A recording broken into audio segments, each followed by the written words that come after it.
Nirringrazzjaw il-mulej illi għal darboħra naqdu mana l-aħwa tal-YouTube minn River of Love l-lum l-erba fis-7 nibdew il-praises un bat wara jkonna l-kelma talla u naf li l-kelma talla anka jek mux qegħdin hawnhekk tistgħu tirċivuha u għadni kif bdejt bi storja żgħira ta' persuna li kien student fil-Bible College, kulleġġ tal-Bibja. Li dan l-istudent kien veru student kapaċi, kien veru student illi jiġi bżelu biex jisma l-kelma talla u kien student illi kien jiġi libes pulit kif hija il-protokoll tal-Bible Course ta' Rejma. F'daqqa waħda beda jiġi libes matat u ma kienx jixraqlu li jilbes jeans u affarijiet bħal daw li Rejma fej aħna studjajna fej il-pastor studja ma jaċċettawx. U il-pastor batalih. U għallu ibni, għallu xinu jiġri? Għalix f'daqqa waħda kontant pulit u qed tilbesek. Għallu fl-esperjenza tiegħi għandek xi forma ta' nuqqas ta' mafra. Għandek xi forma ta' mrar fil-qalb tiegħek min weġġak. U dan għallu iva, weġġani il-roommate tiegħi. Għallu għalix jiena u dan il-roommate li konna ngħixu fl-imkien. Ftemna li namlu il-Bible Course fl-imkien, ftemna li naqsmu id-dar li qegħdin ngħixu fiha fl-imkien u għallu da f'daqqa waħda fettillu jitlaq mill-kors u fettillu jgħidli jiena daqshekk ħallast ir-renta issa ħallasa kollha waħdek. Għallu, u mhux fer, għallu wara x'għamilli, għallu għax f'daqqa waħda jien spiċċajt barra minn dak il-flett. Ma stajċ naffordja assolutament dik ir-rata kollha tal-appartament u għallu ma stajċ lanqas nibqa' ngħix fih. Konsegwenza li spiċċajt immur f'appartament iżgħar. Immur f'appartament fejn huwa minuri u għandi iktar bot biex niġi il-kulleġġ. Għallu tant għandi iktar bot li spiċċajt anka bl-ispejjeż tal-transport. Ara x'għamilli da, ara kif ġabni. U għallu sewa, għallu allura inti lest, għallu li tiffaċċjah lil dar-raġel, għallu le ġibu lix qudiemi. Għallu għaliex, għallu għax jien għandi abtit nuqtlu, mhux niffaċċjah. Qabes dal-brother, ġifieri il-pastor, resqu li naqra l-fan fuq qed inħoss isħana, please. Qabes il-pastor u għallu jiddispjaċini ngħidlek jekk inti m'intix se tiffaċċjah. Għallu taf li ma tistax tibqa' hawnhekk.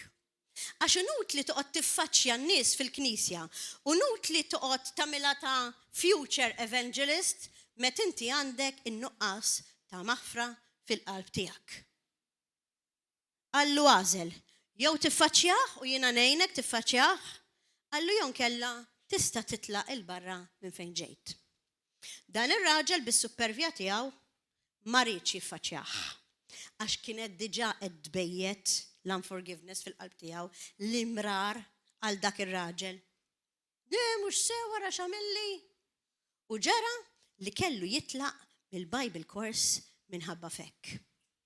L-aħwa llum min issa nitkellem fuq l-unforgiveness, min issa nitkellem lanqas fuq l-imrar. Però xtaqt nibda biha di. Ħalli is-suġġett li poġġieli f'qalbi llum jagħmel sens biss jekk int m'għandekx imrar fil-qalb tiegħek. Jekk int għandek xi forma ta' nuqqas ta' maħfra għal xi ħadd mill-Knisja jew barra mill-Knisja, l-ewwel mur irranġa miegħu u mbagħad jisma' din il-kelma. Għax din il-kelma li ħanajt illum ma toġġ jekk inġu qalbek għandek dawk il-weġat illi ma tiffaċċjax lill-bniedem. Il-mulej jgħidilna anke fit-talba tal-missierna aħfrinna dnubietna bħal ma naħfru lil minu ħati għalina. L-aħwa intom tafu li nuqqas ta' maħfra tista' twassal lill-bniedem għall-infern. Kien hemm diversi nies li marru l-infern u bit-talb, tgħidli kif għax bit-talb ġew lura, taw testimonjanzi meta l-mulej tom iċ-ċans li jiġu lura li kienu hemmhekk mhux għax maċċettawx il-Ġesu bħala sidhom, mhux għax maċċettawx il-Ġesu bħala binalla l-ħaj, mhux għax ma kienux jemnu fih, imma x'kienu f'nuqqas ta' maħfra. Kunu żgur li fil-ħajja tagħkom ma tħallux din il-kondizzjoni twaqqafkom milli l-mulej jisma' tal-tagħkom u tibatkom l-infern wara li intom tkunu tant imxejtu l-mixja ma' Kristu hand in hand, emmintu fih u anka xandartu li Kristu mal-oħrajn. Tajjeb? Mela dik hija l-ewwel kondizzjoni. Issa nibdew biex naddilkom din l-istorja li hija relevanti ħafna mas-suġġett tal-lum. L-istorja hija ta' waħda tfajla illi kella ma' 15-16 sena. Wasal iż-żmien tagħha illi hi mill-iskola fejn kienet tmur is-sixth form. U din it-tfajla kienet ġejja minn ambjent Kristjan, kienet ġejja minn ġenituri li jħobbuha, li kienet sheltered u anka kienet protetta ħafna, u kienet tmur skola privata. Kienet tmur skola fejn hemm ftit studenti l-aħwa, u forsi f'kull klassi kien hemm 20 student u kulħadd kien jafa personali. U l-ħażen tad-dinja essaċ ma kienx taf x'inhu. Però meta wasal iż-żmien ta' 16-il sena biex jitmur is-sixth form, min mar hemmhekk jaf illi jkun hemm ħafna studenti, ħafna iktar minn sempliċiment skola żgħira privata. U meta marret hemm, l-unika persuna illi marret magħha kienet ħabiba li kellha fil-klassi tagħha għax l-oħrajn ma komplewx dak il-kulleġġ. U din biex tagħmilha tal-cool qalet jien illum irrid nibda ħajja ġdida. Skola ġdida u rrid illi kolli isem ġdid. Il-mama tiegħi qalet kulħadd jaf l-iskola fejn kont semmitli Pamela biex nagħtuha isem. Pero minn issa l-qoddim jiena se nkellem il-dil ħabiba tiegħi biex tibda tintroduċini bħala DJ. Għax jien irrid inkun cool. U hekk għamlet. Marret tajt il-dil ħabiba u kollu tajt di DJ, di ħabiba tiegħi DJ. X'pjaċir DJ, jien għandi isem ġdid, D u J, J u D. Dawk huma l-inizjali tiegħi jiena minn jiena DJ. U għadda żmien u kulħadd fis-sixth form belaħħa li jisimha DJ. L-iskola, it-teachers tagħha, l-allima, l-head teacher, DJ, kulħadd DJ. U saħansitra biex tikkonferma li biex isejħula DJ.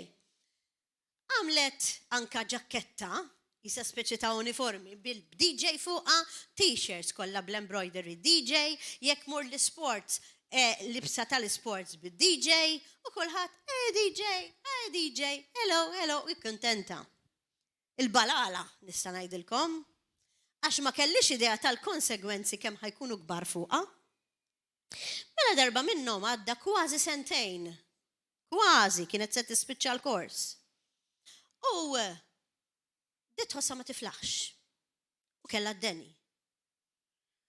U kella bil-fors iċċempel il-ġenituri tagħha biex jiġu għaliha. Xalina s-saġġej. U omma ġiet l-iskola, marret għand il-head teacher, u qaltilha ġejt tal-Pamela. U teachers u l-head teachers u t-tfal għalula Pamela mini. M'għandniex Pamela hawn. Le. Bdiet tfittex ma' kullum kien sakemm sabita lil-binta fuq couch matula fl-art kif jgħidu l-espressjoni bil-Malti, bid-deni taħraq ninin, bil-kemm fel-ħed titkellem, qaltilha jammorru d-dar. U ħadet għad-dar għandha. L-ewwel ġurnata ma qaltilha xejn. It-tieni ġurnata ma qaltilha xejn. It-tielet ġurnata meta bdiet tistejqi qerd il-mara, omma qalet issa nkellimha. Qaltilha gustuża. Nista' nkun naf għalfejn ħadd ma kien jafek fil-kulleġġ fejn qed tmur. U meta saqsejt għalik m'għandhomx idea Pamela mini. Qaltilha u dan id-D u J. X'inhu? X'isemu da li inti tajt lilek innifsek? X'isemu da li ħaddieħor qiegħed isejjaħlek? U qaltilha x'rid inkun cool, ma rridx inkun iktar Pamela, qaltilha li x'jiena rrid inkun, qaltilha bħal tal-moda. Qaltilha hekk isejħuli u hekk jien. U omma qaltilha, x'kemm għadek żgħira. Kemm inti immatura u kemm ma tifhimx binti. Għaliex ma qaltilha għaliex. Qaltilha taf li inti delwaqt tlesti l-eżamijiet u tigradwa. Għaltila meta inti tigradwa u tlesti sixth form, ħajtuk biċċa karta. Sejtuk ċertifikat biex inti turi ma' kulħadd li l-estate il-kors ħadd kompli l-università jekk inti triddan. Ej, viva għaltila rrid. U x'ħajkun hemm miktub fuq iċ-ċertifikat? DJ. D u J. Għaltila taf xi fisser? Li jfisser li jekk jikdbulek dawn l-inizjali, inti, Pamela, ħadd ma jafek, ma morx sixth form, ma milt l-ebda eżami u laqqas biss tista' tidħol l-università. Għaltila inti għadek tifla. Għaltila hemm bżonn li tmur lura tajt li sħabek u l-teachers kollha. Int min int? Int x'ismek? Għax ħadd iżjed ħliefna li aħna l-ġenituri tiegħek u li aħna l-awtorità ma nistgħu ngħidu int x'ismek u int min int. Għalfejn qed ngħid din l-istorja vera. Din l-istorja qed ngħidha li aħna l-Kristjani anka jekk naħsbu li aħna ignoranti, jekk naħsbu li aħna maħniex kapaċi, jekk naħsbu li aħna maħna xejn, jekk nagħtu labels lilna nfusna kif kien jagħmlilna forsi xi ħadd fil-passat tagħna, min kien jibbulijana, jew forsi jommok u missierek stess. Saħan sitra l-mara tiegħek jew ir-raġel tiegħek forsi jgħidulek int m'inti kapaċi għal xejn. U forsi temmen li int m'inti kapaċi għal xejn. Dak li tajt int fuqek innifsek ma jiswix. Dak li jgħid ħaddieħor fil-passat fuqek innifsek ma jiswix. Jekk jgħidulek inti ma tinqal għal xejn fuq il-post tax-xogħol, u forsi l-boss tiegħek jgħidlek hekk, ma jiswa xejn. Għax il-mulej tagħna isimna. U l-isem li tagħna il-mulej huwa Kristjani. U jekk ħadd ieħor jiġi jgħid, dik fiha Kristjana, kif taġixxi? Ħadd ieħor jgħid x'jgħid huwa paroli vojt. Għax importanti mhux jgħidu l-oħrajn fuq River of Love, mhux jgħid id-dinja fuq kull wieħed u waħda minnek u kull wieħed u waħda fuqna. U anke kultant nkunu aħna stess l-aħwa li mingħajr ma nafu nwaqqgħu lilna nfusna x'nemmnu l-gideb tal-għadu. Inwaqqgħu fuqna nfusna x'ngħidu. Ommi dejjem kienet tgħidli li jiena m'iniex kapaċi u qatt ma ħannirnexxi. Mhux veru ta' mamma tiegħi dejjem tatni kuraġġ grazzi mulej għaliha u anke l-missieri. Imma għal dawk li m'għandhomx dak il-vantaġġ li kellhom il-background ta' mħabba li kelli jiena, dawk li ma jafux minnu missierhom, dawk li forsi fuq iċ-ċertifikat tagħhom għandhom miktub unknown father. Jekk inti Kristjan taf minnu missierek, għax missierek huwa dak li jgħid li int bintu. Missierek huwa dak li jgħid li int ġustifikat fi Kristu. Missierek għalulek anke jekk kitbulek il-kelma ħmar fuq wara darek l-iskola u għadu jiddieħqu bik mal-klassijiet kollha kif darba qalli wieħed u baqa' timbru ta' dak l-abbuż li għamlitlu t-teacher fuq ħajtu, il-mulej jgħidlek int renjanti. Inti dak li ngħid jien li int.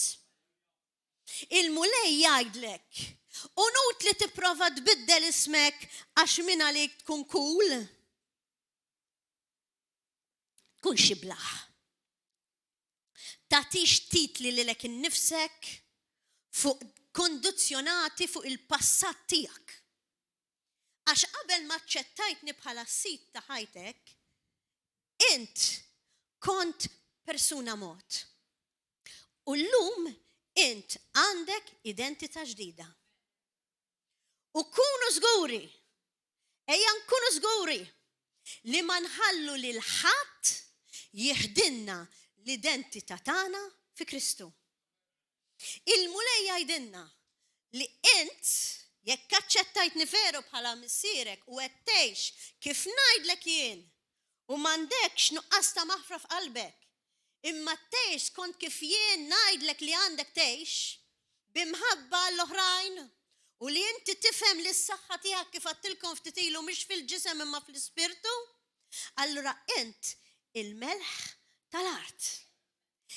Int dak li l-mulej għażlek biex tkun ambaxxatur ta' Malta, ta' Għawdex, ta' dinja kollha u m'għandekx għalfej issib xi gvernatur biex ittik xi titlu ta' ambaxxatur għax il-kelma talla tgħidilna li aħna ambaxxaturi ta' Kristu. Il-kelma talla tgħidilna li aħna righteous. Li nkunu fis-sewwa ta' Kristu ma jfissirx li aħna nagħmlu xi ħaġa. Jekk aħna nobdu l-Alla sabiħ, għax hekk iridna l-mulej li bħala wliedu intuh pjaċir. Kemm xi ħaġa sabiħa li inti tobdi l-ġenituri tiegħek. Però s-salvazzjoni mhix ġejja minn għamilna. Kif għallmuna fit-tradizzjonijiet. Imma s-salvazzjoni ġejja minnu nnifsu. Minn dak li għamel hu għalina. U għalik il-mulej jgħidilna li int dak li jien is-sallab talik biex neħilsek mill-abbissi tal-infern.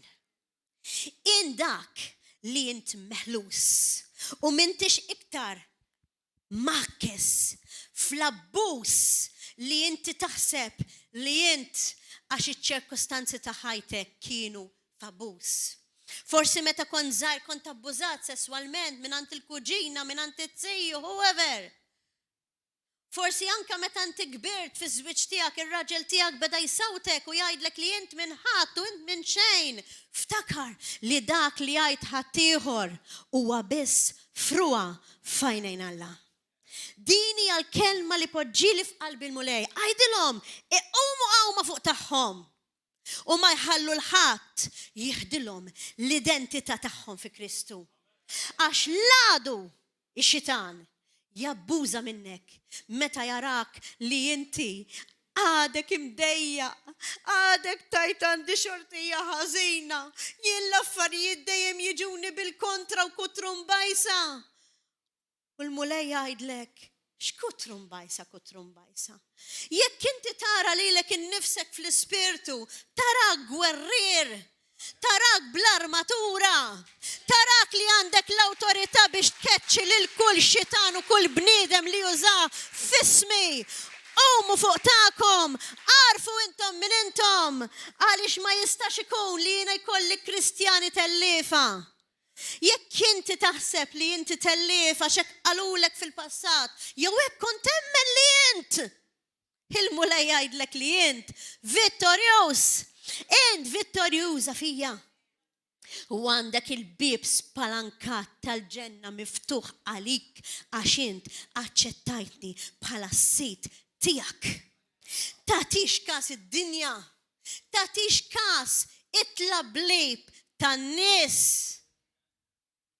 U issa fimt meta kelli dik il-ħolma, meta rajt dak il-ġurdin daqshekk bħal miftuħ, jipprova jaqbad li idejja fl-ispirtu tiegħi il-mulej tani l-ispjegazzjoni. Dak il-ħmiex ta' ġurdin jirrappreżenta n-nies midinbin li ma ċċettawx il-Kristu lid-dinja li l-balbu bħalhom daqshekk miftuħ kontra tagħna u jippruvaw jagħmlu minn kollox biex jitfawna l-ħmieġ u l-gideb tal-għadu imma ma jirnexxulux immisna jew idiggizna għax il-mulej bl-anġli tiegħu jgħidilna the joy of the Lord is your strength u jien nibatilkom l-anġli tiegħi biex naqbad il dak il-ġurdien u ngħidlu taħt saqajja ma tistax tmissa.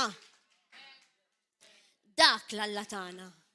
L-Alla tagħna mhuwiex dak li sempliċement noqogħdu nirrepetu sabiħ li ngħidu s-Psalm 91 li l-anġli tiegħu jibatilna u vera jien qed ngħidilkom. Imma l-Alla tagħna mhux dak li noqogħdu nirrepetu l-istess ħaġa b'mod diffitek, imma jrid ikollna revelazzjoni ta' dak li qed ngħidu. Għax il-mulej Alla tagħna huwa Alla protettur. U lilek jgħidlek, issejjaħ x'issejjaħ lilek innifsek. Jgħidulek x'jgħidulek in-nies hemm barra. Iħamġuk kemm iħamġuk. Jien ngħidlek int nadif fija. Għax nubietek kienu ħomor skarlat imma permezz tad-dem tiegħi jiena ġibthom lok bojot. Passilx. Għalek qudiemi m'għandekx iżjed ħtija. Il-moment li tiġi qudiem Alla l-ħaj m'għandekx għalfejn kollok biża'. Għax il-moment li tiġi qudiem Alla l-ħaj, Ġesu li huwa l-avukat tagħna se jgħidlu dak ibni, dik binti, u jista' mhux jikklejmja kladu, u jista' mhux jgħidlek imma dak ara x'għamel. Jgħidlu xarab, għaddib, ma nafx inti titkellem, ma nafx inti tajt, għax dak li inti tajt li għamel fil-passat ma jirreflettix dak li hu llum fil-preżent. Kien hemm reklam darba fuq it-television fih qed niftakar tal-finanzi għandukum kien, mhux garanzija tal-futur. Imma aħna għandna garanzija tal-futur fi Kristu. Għax il-futur tagħna l-mulej jgħidilna huwa sabiħ. Ir-rigal tagħna li naċċettaw bħala s-sit tagħna u niddikjarawh mingħajr ma noqogħdu nistħu u nuru wiċċna quddiem kulħadd għal Kristu għax hu ma staħax ikun arwin quddiem is-salib.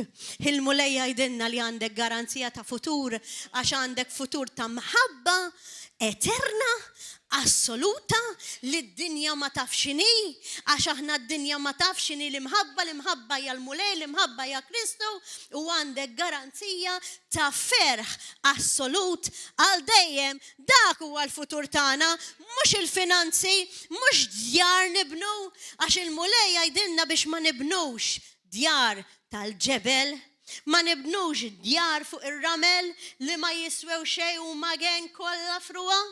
Imma għalinna il-mulej li d-dar li nibnu spirituali hija aħna. Tafu that the Lord calls us his house. Hemm diska fil-fatt għandna oħt naf li tħobb tkanta u tisfina Make me a house. Gusta. Amen. Make me a house. Għamilni d-dar tiegħek fejn ħaddieħor jista' jiġi jisma' l-kelma tiegħek. Għax id-dar tiegħek hija fejn hemm preżenti int, id-dar tiegħi jisimha xikajna. Għaliex għax hija l-glorja talla fejn qiegħda hemmhekk, fejn il-mulej jista' jitkellem mal-poplu talla u jgħidilna xi rid għal dan iż-żmien. U l-mulej dalodu mill-kċina stess, m'għandekx għalfejn tuża xi ħadd li huwa Prim Ministru għax il-mulej juża il-min irid hu. Il-mulej juża anke l-mara tal-kċina, il-mulej juża lil ħaddieħor li ħadd ma jafu biex jagħmel id-differenza fil-pajjiż. Jekk inti taraf int min int fi Kristu u l-identità ġdida tiegħek tkun dik li jgħid Kristu li int, taf li għandek il-jett li tibdel kollox. Fid-dinja, għax il-kelma turina li anke kagoċċa sempliċement qatra tal-kelma talla li huwa qawwi tbiddel nazzjon. Ħaseb wara nar tal-Ispirtu talla x'jista' ibiddel fik. Intom nar tal-Ispirtu talla. L-Ispirtu Santu jgħix ġo fikom bħalma jgħix ġo fija u bis-saħħa tiegħu nistgħu nikklejmjaw dak kollu li rridu u naraw il-weda mhux mill-ġenna biss, minn din id-dinja. Għax il-mulej jgħidilna dak kollu li tridu intom bħala wliedi jien nagħtikom. U l-mulej poġġieli f'qalbi jgħidilhom li jieqfu jiddubitaw fija. Għax jekk huma jafdawni f'kollox u jintelqu total surrender in me, ikollhom ħafna iżjed milli jixtiequ li qatt fil-ħajja tagħhom ikollhom. Il-mulej ma qalinniex. Kolkom make sure li kolkom xewqat tal affarijiet materjali. Mhux hekk qalinna fil-kelma. Imma l-mulej qalinna ixxenqu għal xiex? Għal doni akbar. Mela dak li jinteressaħ il-mulej, mhux kemm għandek djar, kemm għandek dajjes, kemm għandek karozzi, kemm għamilt affarijiet bil-ħila tiegħek u bil-flus. Imma l-mulej, taf minn xiex interessaħ. Min kemm se jużak għal glorja tiegħu jekk inti tkun f'obbedjenza. Il-mulej jgħidlek inti vessila tiegħi. Fejn tkun int, inkun jien. Għax ismi Immanuel. Fejn timxi int, jien nimxi qablek.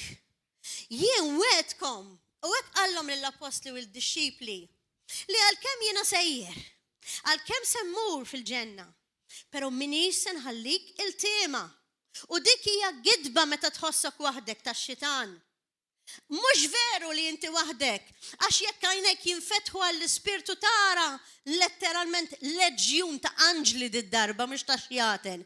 Edin lesti biex jipproteġu lilek għax inti għandek il-Kristu bħal Alla sidek. U kif jista' jkun tħossok waħdek meta inti għandek l-ispirtu talla jammar fik, meta għalinna le, min issa nħallikom il-tema.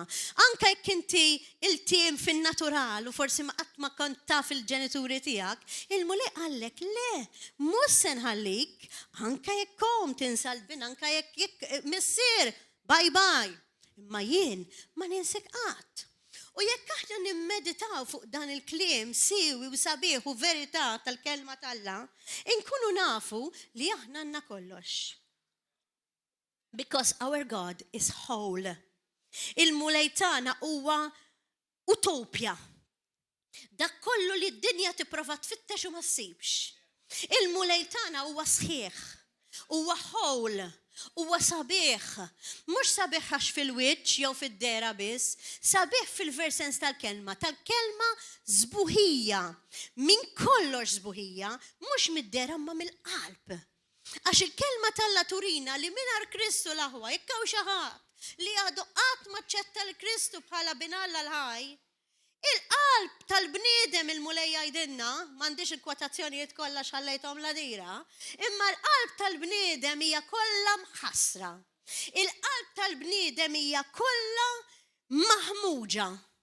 Il-qalb tal-bniedem il-kelma talla tgħidilna tqarraq bik innifsek u tqarraq bħaddieħor. Morru fiċċuhom f'ħafna minnhom fil-proverbi qegħdin. Tqarraq bik u bħaddieħor. Mela jekk inti tafda lill-bniedem taf li qed tafda xi ħadd li qarqek. Jekk inti tafda fik innifsek, taf li int ma tistax tibbaża fuq innifsek għax illum tajt mod u għada l-bniedem jgħid ieħor. Kellna esperjenza kemm trid l-aħwa ta' dawn it-tip ta' nies li qalulna aħna se nibqgħu lejali lejkom, jiġri x'jiġri magħkom, aħna se nibqgħu magħkom. Kollha kienu bħal Pietru dawn in-nies. Pietru mhux hekk qallu lill-mulej, jien lest li nagħmel kollox għalik, u mbagħad x'inqabduh biex ituh u x'inqabduh bħala tafu għall-istorja kollha biex isalbuh. Ma nafux.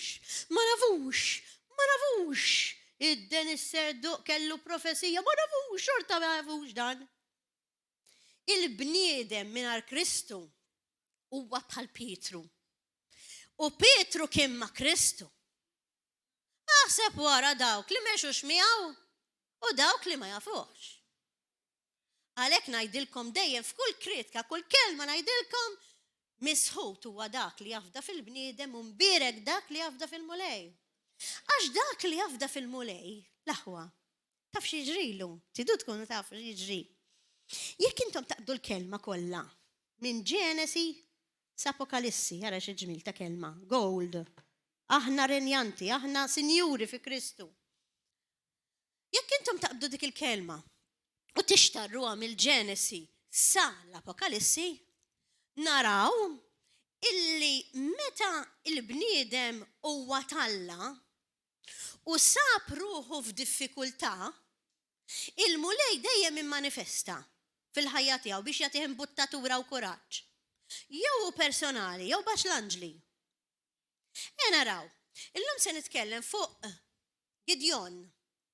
Darba kien hemm persuna hawnhekk u ħareġ għat-talb. U dan li ħareġ għatlu inti bħal Gideon fl-ispirtu, għalli Gideon minnu. Għal min ma jafx, se ngħidilkom Gideon minnu. U għal min jaf, se nfakkarkom min kien Gideon. Għax Gideon kien jagħmel l-isbal li għamlet Pamela meta sejħet li għannifisa DJ. fl-Antik Testament. Gideon kien tifel żgħir li żar fil-familja u ġej mill-familja xejn ma kienu fil-pajjiżi stabbeni u sinjuri jew ta' xi klassi partikolari. Kienu normali, xejn, anzi l-inqas fost l-inqas kontu iddiskrivih. Però l-mulej għażlu. Għax il-mulejra li dawwa li huwa l-inqas fost l-inqas ma rafx minu falla. U għalhekk batlu l-anġlu biex ifakru. U mhux biss biex ifakru, imma biex jurih bil-qawwa talla x'jista' jagħmel fil-pajjiż. U hija niftwa daqsxejn il-kelma u mmorru Judges jew imħalfin. Ammorru l-Antik Testament illum morru imħalfin 6. U se nibda naqra, mbagħad nerġa' mmur lura. Minn 11. Imħalfin 6 vers 11. Simulej tal-li tejni biex jifmu il-kelma talla. Is-sejħa ta' Gideon. L-anġlu tal-mulej ġi qed naqra. U qgħad taħt il-balluta li hemm fl-ofra li ta' Ġoas u ibnu Gideon li kien qiegħed jidres il-qamħ ma kienet jagħmel xejn speċjali fl-għalqada fil-masar biex jeħilsu mill-aktar fis mill-Midjanin. U derlu vers 12 anġlu tal-mulej u qallu dal-kliem. Il-mulej miegħek raġel qalbini. Bl-Ingliż hija man of valor. Jon kella raġel f'kelma oħra prezzjuż għalija. Raġel ta' valur għalija. Dak li qallu l-anġlu li kien fajnejn il-mulej. U dan, x'wieġbu ta' Baħnan li kien fl-istess ħin għax ma kienx jaf l-identità tiegħu falla għalkemm kien iħobb il-mulej. L-ewwel saqsih, Sidi, kif se nagħmel biex neħles lill-Iżrael? Issa ngħidilkom għal xiex u minn xiex. Ara qallu lill-anġlu. Il-familja tiegħi l-inqas waħda fit-tribu ta' Manassi u jien iż-żgħar f'dan missieri. Kif wieġbu? Jien minn xejn jindudu tal-art. Wow, x'lejbel taħli lin-nifsu. U l-mulej permezz ta' dal-anġlu wieġbu. Jien inkun miegħek. Kif għattilkom ftit ilu, il-mulej magħna. Mela jekk qallu jien inkun miegħek, ħajibqa' aktar dudu tal-art. Ħajibqa' eżjed jaħseb li mhux xejn. Għal xiex inkun miegħek. Int qallu se tidrob il-Midjanin, tribu ta' nies li kienu kattivi kontra l-Iżraeliti, bħalli kieku kienu raġel wieħed. Issa l-Midjanin kienu ħafna luf ta' nies. U kieku naħseb kellu jarġa' jiktiba dil-parti tal-kelma. Taf x'kien jikteb l-anġlu tal-mulej? Iskot, ja Baħnan. Ħalli li ninkelmek u ngħidlek int min int falla. Ħalli li ngħidlek li inti s-saħħa tiegħek mhux f'ġismek għax inti żgħir u forsi ta' daqs żgħir. Imma f'daqqa waħda u f'sekonda inti lill-Midjanin u lill-għadu tagħkom se tkissirhom f'sekonda daqs li kieku kien wieħed. X'kont tagħmel kieku inti kont Gideon? Kont temnu lil dal-anġlu? Jo kont tgħidlu jien? X'intajt? Da mhux minn Alla ġej. Għax dan huwa l-istat tal-Knisja tal-Alla. U da li ma jridx iżjed il-mulej. Jien, lejli ħajuża, jien min jien. Żgħira qasira, hawn minnu 6 footer anka 7 feet hawn nagħmilhom hekk. Lili ħajuża. Lilek għallek il-mulej. Għal xiex ħatużani. Għal xiex ħajużah il-Gideon. Naraw l-istorja żgħira. Ma ntawwelx ħafna. Mela morru ftit qabel l-aħwa. U fil-mħalfin kapitlu 6 Naraw, il-ħbit, ħabtuhom ħafna jiġifieri il-ħbit, mhux hekk ta'. Ħabtuhom bħal meta tajt dak ħabbat nejlu jaqla l-inkwiet, qed tifhmuni. Il-ħbit tal-Midjanin. Midjanin dawn it-tribu li kienu kontra Iżrael. Ħanaqralkom ftit, ħatifhmu għall-istorja. U li Iżrael reġgħu għamlu l-ħażen fajnejn il-mulej, u l-mulej telaqhom fidejn il-Midjanin għal 7 snin. Mela bħalma jabatinna l-anġli il-mulej għax jara l-qalb ta' obbedjenza, hekk ukoll iħallihom lil dawk li ma jobdowx, anke jekk jgħidhom il-poplu tiegħi fidejn l-għadu. Mela ejja noqogħdu attenti għalhekk għattilkom, ejja nimxu fl-obbedjenza u għanta l-maħfra u t-tieni fil-kelma tal-la. Ħalli minn flok jibatlek l-anġlu ma jmurx jibatlek lil ieħor. Għax ifarfar, kollu dritt li inta tittieħ, qed tifhmuni l-aħwa. Ħankomplu naqraw biċ oħra. U Midjan tqalet sewwa fuq Iżrael, ara kemm batew fuq l-Iżraeliti minħabba l-Midjanin. Minħabba Midjan u liet Iżrael kellhom imorru joqogħdu fil-ħofor fil-muntanji. Immaġina l-ħares qatt. L-aħwa, ismawni u ifhmuni. Bissandum. Immaġina jiġu tribu bħal meta kienu ġew it-Torok Malta. Tiftakru? Fil-istorja l-menu jgħidulna. Għax kollha kemm ma niftakruhomx. Jiġu fil-pajjiż tagħna, jieħdu l-pajjiż tagħna bil-forza u aħna ma nistgħu nagħmlu xejn. Xi ħlew. Ħanibqgħu bidejna wara? Jew ħaniftakru minn aħna fi Kristu. Jew ħaniftakru x'inhi l-identità tagħna fil-mulej.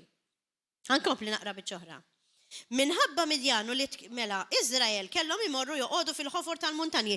Timmaġinawkom l-aħwa li ġew xi tribu għall ħares qatt jew xi ħadd kienu se jiġu anke r-Russi f'isem Ġesu Kristu ma jiġux. Sewwa biex jinvadu t-toqba ta' Malta. Sewwa u aħna mmorru fil-ħofor tal-muntanji. Dik biża'. Min ma jafx l-identità tiegħu fi Kristu hemm imur fl-aħrax tal-mellieħa. Imma jiena mmur hemm, mhux għax ma nafx min jien fi Kristu, imma il-kelma talla tgħidilna jmorru fuq il-muntanji biex jisimgħu il-kelma talla u jinżlu x'għandruha. L-aħwa. Mela daw l-Iżraelit il-poplu talla marru fl-Erin, fil-ħofor fil-muntanji, fl-Erin u fil-fortizzi fuq l-olijiet. Hemm kellhom jistaħbew għax kienu jitwerru mill-Midjanin. U kull meta l-Iżraelin tabdu fejn naqra kapitlu 6 mħalfin vers 3. U kull meta l-Iżraelin kienu jiżiraw, x'kienu jagħmluhom il-Midjanin għal kemm kienu kattivi? Kienu jitilgħu il-Midjanin, jisu ġew it-tribu ta' so and so. U l-Amalekin ukoll, u n-nies tal-Vant. U jagħmlu għalihom. U jwaqfu t-tinet tagħhom ħdejhom ukoll u jaqirdu l-uċuħ tar-raba sa ħdejn Gaza. U ma jħallu xejn għalla xejn ta' Iżrael. Rajtuhom kemm kienu kattivi daw il-Midjanin. Kienu jmorru fl-eliqi tagħhom wara li jkunu għamlu minn jaf kemm il-ħin fix-xemx jiżiraw il-qamħ kif rajna li kienet jagħmel Gidjon u anke missieru. Nis sempliċi, nis sal-għalqa. Jiġi l-għadu iħarbtilhom kollox. U tant kienu xebaw li mhux ta' b'xej Gidjon meta derlu l-anġlu jgħidlu int bniedem ta' valur, inti bniedem ta' prezzjuż, man of valor, bniedem qalbini. Mhux ta' b'xej Gidjon saqsa dik id-domanda meta mmorru hawnhekk. Vers 16, jekk qed nara sewwa vers 16. Sidi, iddew Sidi, biex se neħles lill-Iżrael qallu. Mela Gidjon rid jeħles lill-Iżrael minn dil-ħakma tal-Midjanites u l-ħakma ta' dawn in-nies kottivi kollha. U hemm kien moħħu kif se nagħmel? Immaġinaw m'għandix għalfejn nitkellem ċar aħna Malta. Kif se nagħmlu biex neħilsu mill-għadu? Kif se tagħmel? Kun naf int min int l-ewwel fi Kristu. Anka bniedem wieħed jista' jaqret nazzjon aħseb wara flimkien. U għaliex qed ngħidilkom aħseb wara flimkien? Għax il-mulej biex ma ntawwalx ħafna permessa dal-anġlu lil dan Gideon għallu mura qbat l-irġiel għall-armata, ħalli tibdew tiġġieldu u ħatirbħulhom. Għallu diġà l-anġlu tal-mulej sa tirbħulhom daqs li kieku kien raġel wieħed. Mela qed naraw hawnhekk li bil-forsi tkun ropla talla? Bil-forsi tkun spiritwali rebħa? Għax fin-natural, fil-ġisem ma nagħmlu xejn. Immaġina jien u Susan immorru ħaniġġieldu lil-laddu tagħna, jagħmlu lna karawetta. Imma jekk aħna nkunu nafu minn aħna fi Kristu u jiġu bix-xabli u jiġu b'kollox, f'isem Ġesu Kristu, inwaqqaf l-opra tiegħek u ma jirnexxilekx tagħmel dak li tittamel. Bħal m'għamel Ġurdin, bħal u miftuħ, ilablab u jgħid il-ħmerijiet u l-mala fama, ma jistax jikdem. Għax once li Alla għandu l-protezzjoni tiegħu fuq uliedu, ħadd ma jista' jagħmillu xejn. U b'dak l-idea nibqgħu niftakruha kontinwa millum il-qudiem, ma nibqgħux iżjed bħal Gideon kif kien. Jien xejn, jew jiena nibża. Anke Elija beża mamma mija minn Ġeżabel. Elija profeta tal-Alla meta mar flar. Beża minn mara wkoll. X'għamillu l-mulej batlu l-anġlu. U qallu nċetta melaw. Taħjiekol, mura mel-kuraġġ qed tibża minn din mara. Hemm oħrajn li huma bħalek jħobbu l-Alla. Meta kienu qegħdin fin-nar, Xedrek, Mixek, Abednego, dawk li għandhom ismijiet strambi, imma kienu ħutna fi Kristu għadhom u kienu fin-nar għax tefawhom fil-forn. Il-mulej immanifestaw nnifsu. 4 hemm, aħna mhux 3 tfajna fil-forn. Meta Sara li ma setax ikollha tfal, x'għamlet? Abbużat u użat is-seftura tagħha biex ikollha wilt. Wara li kellha dan il-wirt is-seftura tagħha li kien jisimha Hagar. Perpreta l-barra għax dak li jaf jagħmel il-bniedem, għax eret għaliha li kellha tfal u li le. Perpreta l-barra wara li qalet lir-raġel biex ikollu x'jaqsam magħha ħalli jkollu dan il-wilt enitu lil-mulej. Daqshekk ma kellix fiduċja falla x'kienet ċieħa xrat in-natural. Imma l-mulej għajdilna mhux in-natural trid tara l-qawwa fija. U x'għamlet? Keċċiet il-barra lil din is-seftura tagħha u dil povra seftura kważi kienet abbużata ma kienet tħobb lil Alla. Il-mulej x'għamel? Batilha l-anġlu għal darb'oħra fid-deżert. U Alla x'qed tagħmel hawn? Int u ibnek, arġa' mur lura ant is-sinjura tiegħek. X'nagħmel? Narġa' mmur lura ant ir-raġel, dak li abbużani eżempju. Narġa' mmur lura ant ommi u missieri daqskemm kienu hekk miegħi pereżempju li jgħidu lin-nies. X'nagħmel? Immur niffaċċja lil ħija daqskemm għamilli azzjoni. L-anġlu tal-mulej qal l-Ħagar, mur lura ant Sara, dik li abbużata. U mbagħad x'ħajġri minni, Senjur? Il-mulej miegħek. Għax batlek l-anġlu biex jurik li jekk l-mulej miegħek l-ebda bniedem ma jista' jkun kontra tiegħek. Mela naraw minn żmien l-Antik Testament kieku għandi sa pitada nibqa' ngħid imma qiegħda nħares lejn il-ħin, naraw fil-kelma tal-Alla li minn Ġenesi sal-Apokalissi kontinwament għandna stejjer ta' nies li ma kienu xejn speċjali, imma meta l-mulej rali huma n-nies tiegħu li jħobbuh. Imma ma jafux l-identità tagħhom fih. Jibatilhom anġlu jew anġli biex ikellimhom u jfakkarhom huma min huma. Tafu li anke lil Mosè kellu jfakkar il-mulej u min hu. Għax meta Mosè ma baqax iżjed il-prinċep ta' l-Eġittu u mar jirannaċ fid-deżert biex bħala obbedjenza. Meta beda jaqta' qalbu għax aħna umani u fil-ħajja taqta' qalbek, tħossok imdejjaq. Tiġi l-ansjetà kultant, nibdew nibku, nippenikjaw. Meta Mosè mhux qed insejjaħ jiena Karmnu tal-grocer għas naf minnu. Mosè, prinċep tal-Eġittu. Meta kienet jirannaċ fid-deżert qalbu maqtuwa għax ħadd minn dawk ma sema minnu. Mill-faruni għax kellhom qalbhom ibsa. Il-mulej kelmu biex ifakru u minnu.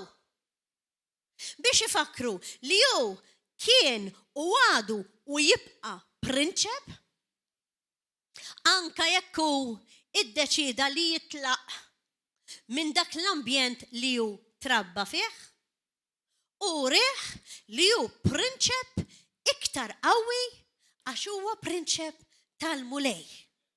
Allura likom l-irġiel li qed tisimgħuni minn fuq il-YouTube, jew qed tisimgħuni minn Facebook, jew qed tisimgħuni mill-Knisja, ftakru li intom prinċpijiet tal-mulej. U ħadd mu ħajoħdilkom l-armatura, l-kuruna tal-ħajja, l-libsa bajda sabiħa, tħallu l-ħadd titebbaħilkom għax jekk jiġi xi ħadd minn tan-naħa l-oħra u jgħidlek int minn għalik, intom x'taħsbu li intom ta' River of Love faqtawna kurzita u dawk imġienen u dawk imtekkin u dawk influenzati u dawk brainwashed u dak il-ġurdin maħmuġ daqshekk miftuħ. Ftakar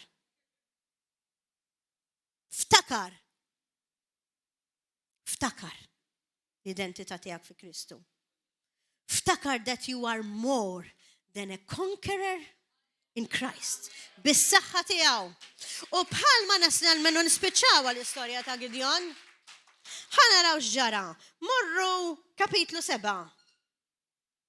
L-għażla tal-gwerriera issa, mela ma' Gideon il-mulej għallu biex jażel 4 gwerriera u vera 4 jiġru l-emmulaw biex toħroġ il-qawwa tal-laħwa. Morru vers 2. U l-mulej għall il-Gideon, mela kapitlu 7 vers 2. U l-mulej għall il-Gideon għandek wisq nies miegħek biex nerħil il-Midjanin fidejhom? Wisq nies. Il-mulej tagħna. Il-mod kif jaħseb mhuwiex naturali. U l-problema tagħna huwa li naħsbu fin-natural. Għax aħna naħsbu li iktar kemm inkunu iżjed ħaniġġildulhom iżjed ħanerpu. Imma l-mulej ma jaħsibx hekk. Il-mulej jgħidlek anke persuna waħda tista' terbaħ nazzjon. Once li għandha l-ispirtu tiegħi. Għarax revelation irrid ikollna taħħadi kemm irridu nibru u ma nibqgħux illabalbu nitkellmu affarijiet negattivi fuq nfusna x'kienu jgħidulna fil-passat għax kollha letteralment kif tajt il-kelma vera fruha bla sens. Imma jekk inti tagħmel kif qed jgħidek il-mulej, mela l-mulej il-Gideon qallu għandek wisq nies neħħihom. Neħħihom. Iva neħħihom. Allu għax jekk ma tneħħihomx, tafx ħajġrilek. Hawnhekk jekk qed tarawha vers 2 u viċin 3. Tajt idi salvatni. Jiġifieri f'kelma waħda tieħu l-krittu int. U l-mulej jgħidilna he's opposed to the proud and he gives grace to the humble. Il-mulej jgħidilna huwa kontra dawk li jaħsbu li huma xi ħaġa. U jagħti l-grazzja lill-lumli, lumli jfisser lumli jfisser dawk li jobdu u dawk li għandhom il-qalb għall-mulej bħalma kien Kristu. Mela keċċielu dak il-qabda nies, sewwaw ħanaqbes. U qallu fejn ħammur mulej. Vers 6. Jo vers 7. U niżżel in-nies ħdej l-ilma qallu u l-mulej qal lil-Gideon, kull min jilaq l-ilma bil-sienu. Ara kemm huma affarijiet spiritwali mhux naturali, bħalma jilaqgħu l-klieb, edu għalih. U kull min jinżel arkub teħ biex jixrob, edu għalih. U latta dawk li laqgħu l-ilma minn idejhom ma' fommhom kienu ta' 300 ruħ. U l-bqija tan-nies niżlu arkub tehom biex jixorbu l-ilma. Mela qabel hawnhekk jekk infittxu qabel naraw li n-numru bil-kotra tan-nies u reġgħu lura mill-kotra 22,000. Mela l-ewwel qalinna x'mhux qed naqralkom kollox ħabba l-ħin li dan Gideon kellu 300,000. U mbagħad neħħi l-ħut minnhom kif qallu l-mulej niżlu 22,000. U mbagħad qallu le tu maċ neħħihom. U fl-aħħar ġa latta dawk li insomma le huma biss 300. Immaġina minn 300,000 iniżilhom lok 300. Naħseb fin-natural, jiena taħseb li inti b-300 mu ħatamel xejn, meta n-naħa l-oħra għandhom dawk l-eluf kollha. Veru, imma l-mulej mhux hekk jaħseb. U l-mulej qal lil Gidjon, qed naqra vers 7. B-300 raġel li laqgħu l-ilma jien insalvakom u nerħi lill-Medjanin fidek qallu l-Gidjon u n-nies l-oħra kulħadd imur f'postu. Tellaqhom. Min qed jibża jitlaq, bum, ara kemm telqu nies, għax jgħidulek se mmutu. Imbagħad in-nies kollha ħadu l-ġarar f'idejhom u trombi tagħhom u l-Iżraelin l-oħra bagħthom, kulħadd bla rix tiegħu. U ħadd miegħu 300 raġel. Il-kamp tal-Midjanin kien taħtu fil-wita. Biex nagħlaq bl-istorja ta' Gidjon l-aħwa, ejja naqbes vers 22. It-300 raġel baqgħu idoqqu trombi. X'doqqu trombi għax hekk qallam il-mulej. Mela inti il-gwerra tirbaħ billi ddoqqi trombi. Fit-taddaħ għalina fin-natural. Inti l-gwerra fin-natural tmur bix-xabli. Mhux bit-tromba. X'għamlu daw? Mela bdew idoqqu trombi, it-300 raġel. U l-mulej dawwar ix-xabla ta' kull wieħed minnhom mill-Midjanin li jsieħbu mal-kamp kollu. Il-mulej dawwarilhom ix-xabla minflok bdew joqtlu lil ta' Gidjon, bdew joqtlu lilhom infushom. Dik hija li talla u ħarab il-kamp kollu.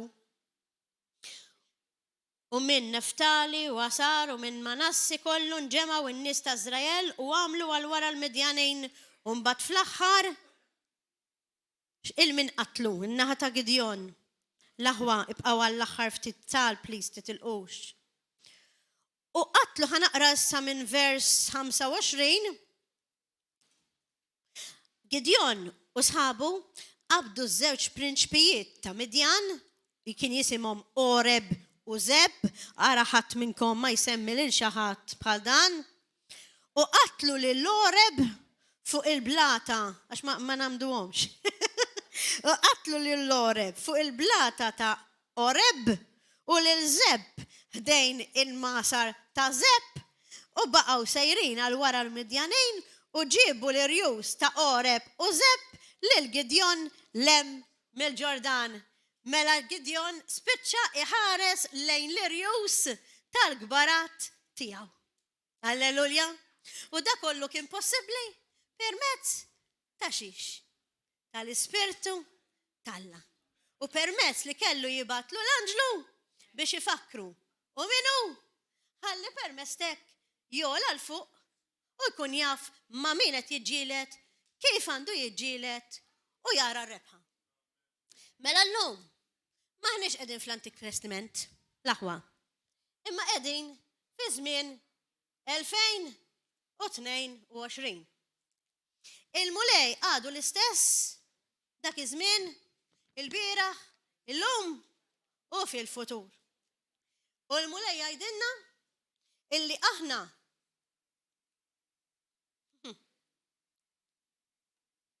tant aħna rebbeħin li qegħdin fuq id-dominju ta' dlam. Aħna nirrenjaw fuq Satana. Ara kemm jaħseb li hu b'saħħtu imma mhux hejn jekk għandna l-Ispirtu talla. Il-mulej jgħidilna li aħna għandna aċċess għal dak kollu li Kristu għandu permezz tal-Ispirtu talla. U aħna għandna garanzija din hija l-insurance li jgħidu fuq television mhux tal-flejjes imma l-assurance fil-mulej. Għax il-flus l-aħwa. Kontu tafu li mhumiex maħluqin minn Alla. Il-flus huma maħluqin mill-bniedem bħala xkiel għal pjan talla. Il-mulej ħalaq kollox sew. U tana raba, tana x'niklu, affarijiet li huma ħafna iżjed healthy minn dak li l-bniedem tal-lum jivvinta fil-kens u fil-preserves u bil-bex u ma nafx jagħmlu li jikkrea il-mart. Imma l-mulej ma kellux bżonn il-flus tagħna biex aħna nixtru x'nieklu. Jekk aħna Talla lek jgħidilna l-mulej la jiġi żmien il-qudiem fejn il-poplu Talla jiġi iżjed persekwitat millum. U nispiċċaw ma nistawx nieklu għax ma nistawx nixtru. Ejja niftakru biex tixtri bil-flus, bil-kard. Daw kollha huma emil il-bniedem.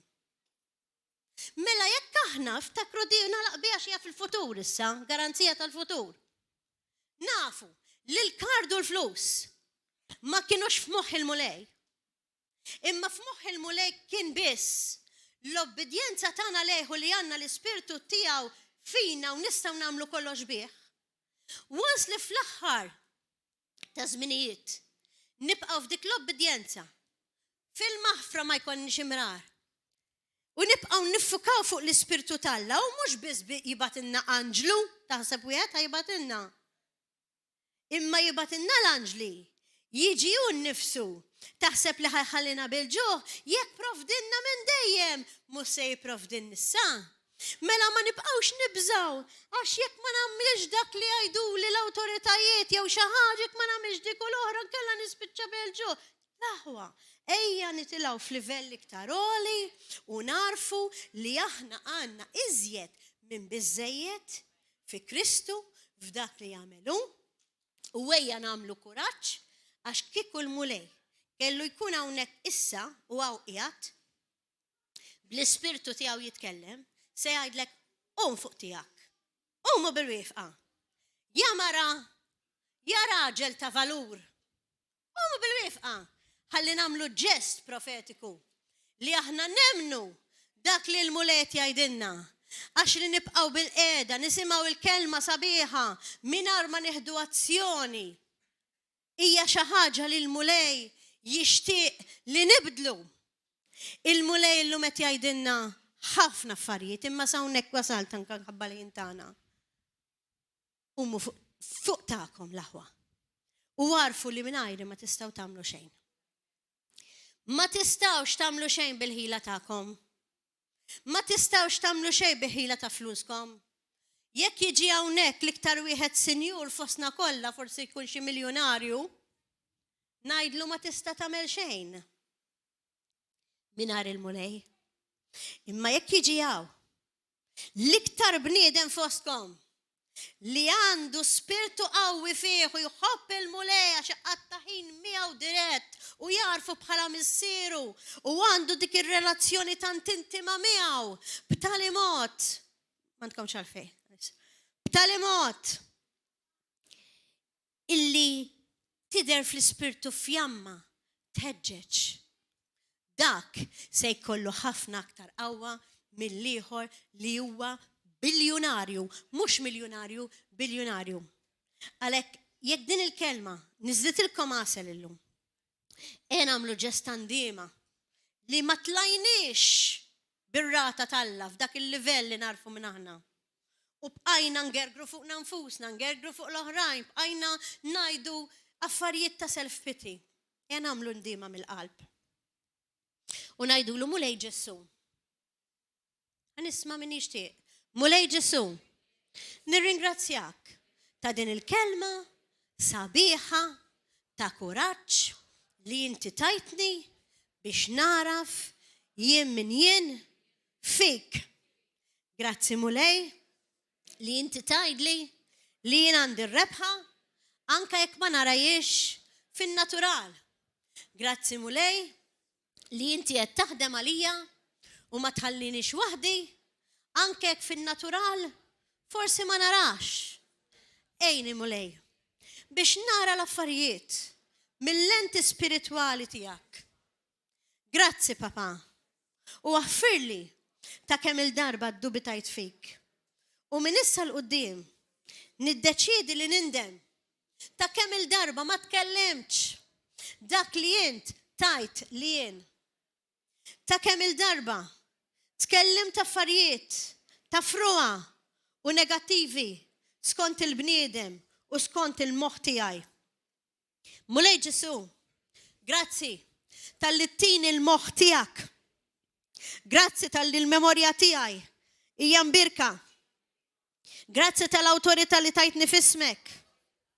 U nieħu awtorità f'isem Ġesu Kristu kontra kull kelma negattiva, dispreċċattiva, ta' mala fama li qalaw fuqna, li qalaw fuqek u li qalaw fuq il-Knisja ta' Kristu, f'isem Ġesu Kristu norbota u nġiba kull fix-xej, bħal ma nġib fix-xej kull mamul u kull witchcraft kontra tiegħi u kontra l-poplu talla u nirrilaxxa l-anġel tal-mulej biex jaħdmu favur tiegħi hekk kif jien qed nindem minn kliemi li ma kienx kont il-kelma tiegħek u minn issa l-qudiem mulej se nibda nitkellem u b'revelazzjoni ngħid min jien fik mingħajr orgolju tin il-grazzja li nibqa' umli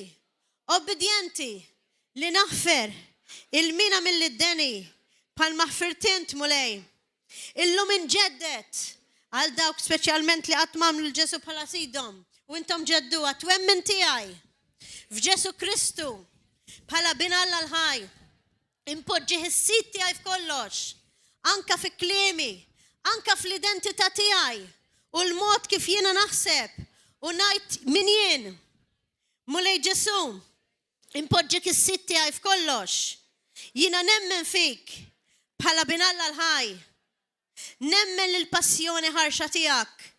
Inta għamilta lija biex taħfir li dnubieti u biex ittini l-libertà mill-għadu, mix-xjetan. Nirringrazzjak tal-li għamiltni abjad u bajda bħas-silġ u norbot f'isem Ġesu Kristu kull spiritu ta' depressjoni, kull spiritu ta' ansjetà, kull spiritu ħażin li jinqeda bl-emozzjoni tiegħi for a purpose biex inikkitni u mulej niftakar minn issa l-qudiem li il-ferħ tal-mulej huwa s-saħħa tiegħi. Is-saħħa tiegħi qiegħda fik u mhux fil-ġisem. U nirringrazzjak mulej tal-li arġajt fakkartni fl-identità tiegħi. U minn issa l-qudiem ma nħalli l-ħadd li joħodili f'isem Ġesu Kristu. Nitlob dan f'isem l-Aziz Ġesu Kristu. Amen u alleluja. U l-aħwa issa ħnarġa' nagħmel dik id-diska sabiħa li ġib l-anġli letteralment magħna waqt li nistidinkom jekk hawn xi ħadd li jixtieq jew jagħti ħajtu l-mulej għall-ewwel darba jew inkella għandu bżonn xi talb, iva nresquha u nibqgħu hawnhekk ħalli